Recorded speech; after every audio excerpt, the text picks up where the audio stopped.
سلام خدمت خواهر جان. متاسفانه موتر جر نظامی هر چقدر که کوشش کرد نتوانست موتر ما را از بین انبار از سیل التجا کنه. با تاسف که موتر زنجیر پرید و شیشه پشتر مکمل شکست. مواد غذایی که از طرف فواجان ابراهیمی بود میخواستیم که از خانواده شیر زده کمک بکنیم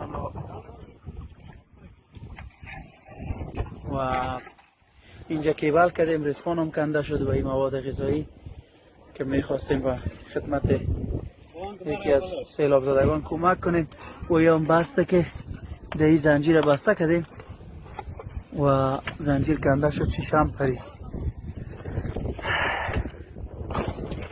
موتر مکمل بیاد فیصلان بود.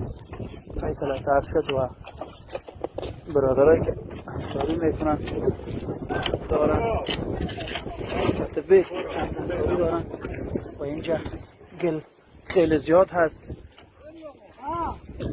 موتر تا خفک بند شده خواهر جان، در گل گور رفته و موتر هر چقدر کوشش کرد که بکشه متاسفانه نتونست. سیل خیلی زیاد آمده.